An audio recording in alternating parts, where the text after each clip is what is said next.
Hey there! So today we have another review. This is courtesy of Sandy, so thank you so much. And I'm just gonna dig into this one because it's gonna take a little time. So let's go with a little bit of slow pour. This is Bierstadt Lagerhaus, so I'll be a little aggressive on this one. Okay. So thankfully this is a cleaner glass, and I actually don't have a Willebeker, which is that kind of similar shaped glass to this, but tapers a little bit like this. And yeah, had it pretty clean, so thankfully it's okay in the slow pour, but didn't actually get enough foam on it. Maybe I could have been more aggressive with it, but hey.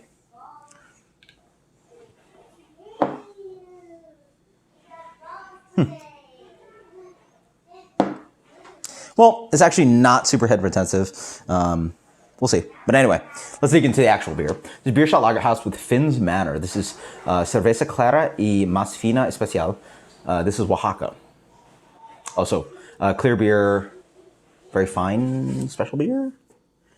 My Spanish is like very sketchy these days. I did take it for like 11 years or something. Actually, really interestingly enough, a gentleman stopped by the brewery who actually spoke less English than I spoke Spanish, which was very hard for me to get into, but it's a lovely time, you know. It's great in customer service to like really see people that like aren't sort of pushed away from breweries, and like the ability to like, you know, communicate with somebody and like, you know, have that kind of offering of great experience for them. You know, got to, you know, talk to, you know, learn some adjectives, or had some adjectives in the back of my head of like Spanish, and like, you know,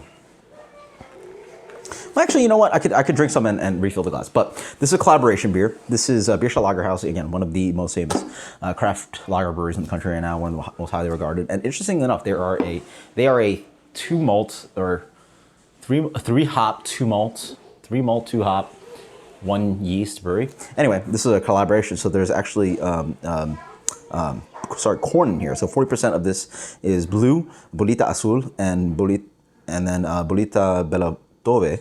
This is a corn from Oaxaca, and ours is beautiful color, man. I mean, talk about your rosé beers. Like, if you could use actual like grains to make this color, like beautiful colors in there. So this is, I guess, their Mexican-inspired kind of lager. I'm really excited. I smell beautiful, kind of grainy lager characteristics. Ooh, yeah, there's a little bit of that kind of like tortilla, kind of like warm tortilla kind of thing.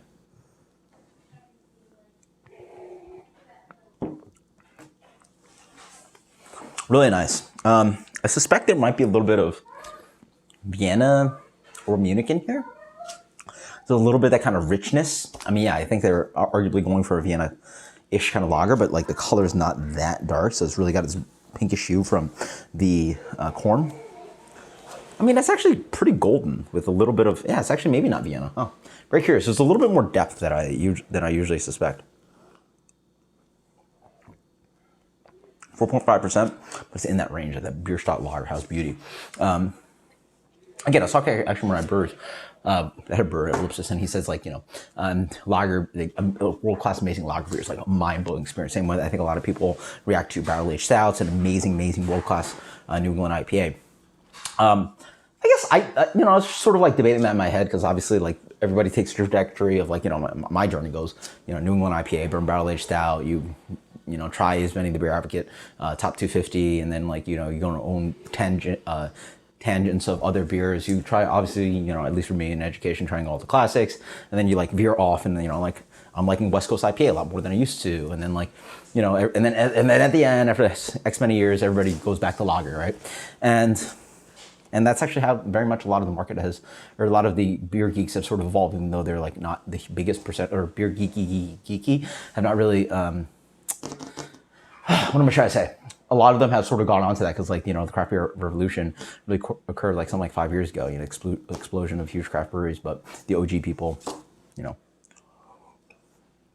really a lot of professionals and brewers have reverted back to just great lagers. And again, it's a great beer. I mean, it's nothing about this says like, holy smokes, like this tastes like coconut, or, you know, this tastes like pineapples, but it's got that wonderful Bierstadt Lagerhaus kind of, I guess, decoction process and all, you know, all the things they do. It's just clean. It's just, and clean's like, you know, a useless word because every lager is quote unquote clean. There's a,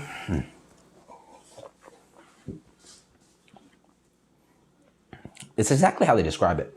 It's a malt character and impression of sweetness while these beers are incredibly dry. Like these are like, dried out. I forget the gravities, but like, pretty much as low as you can go. But there's so much depth of malt flavor.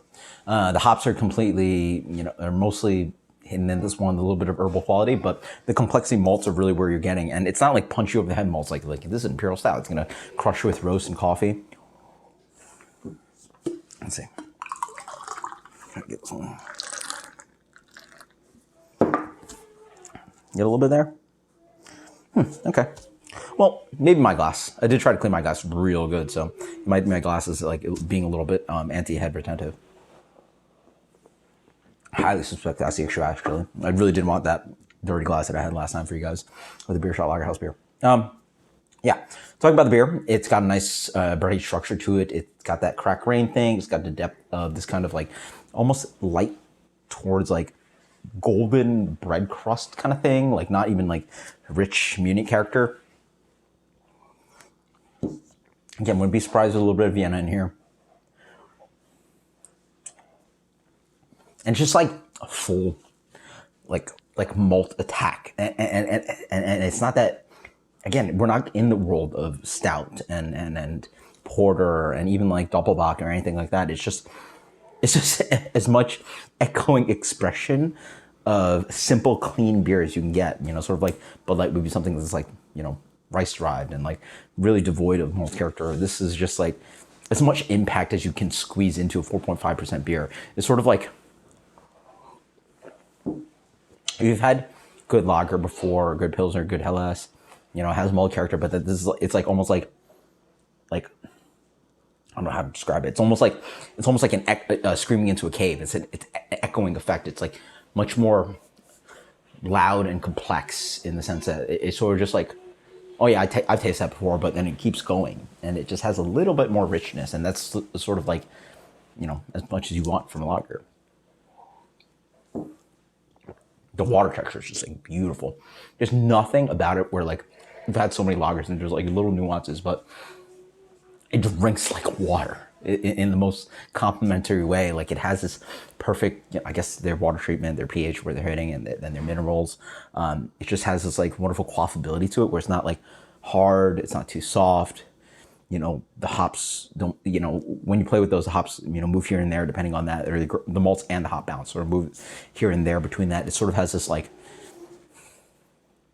it's not monotone, but it's like singular and stereo. It's hard to describe. I'm trying to like put music in there. I'm trying to do all these things.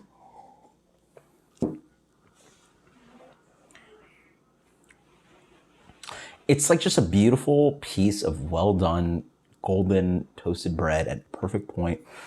And then it also has this little bit of like beautiful tortilla note, because there's just a little bit of like rich corn quality in there that I was like smelling too.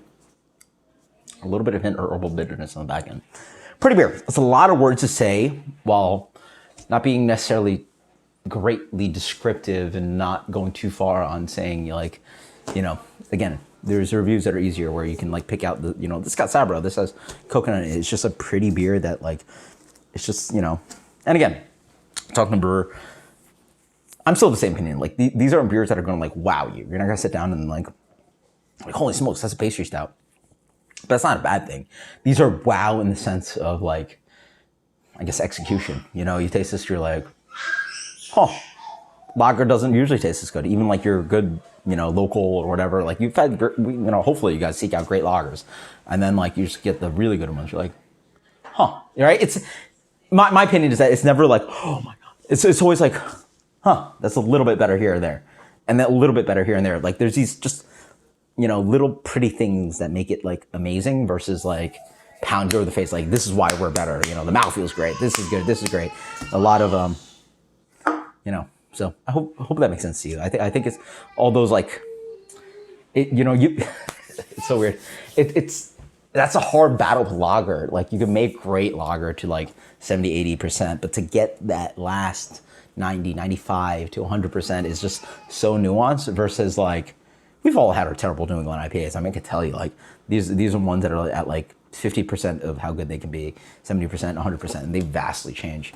But like, there's huge differences versus lagers. A tighter window of like, melon lager, and there's a lot of good to great, and then there's just like amazing. And like, but it's amazing in all the little tiny, it's just that good lager flavor. It's so hard to describe because, again, there's no edges to it. It drinks like water, but it's like malty water. You know what? It drinks like barley tea, and like has that, it's just cohesive. And the hoppiness is obviously not really important here, but the malt flavor also doesn't like punch you in the face. And it's just like pretty beer. So absolutely fantastic. As for rating, been rambling for quite a minute.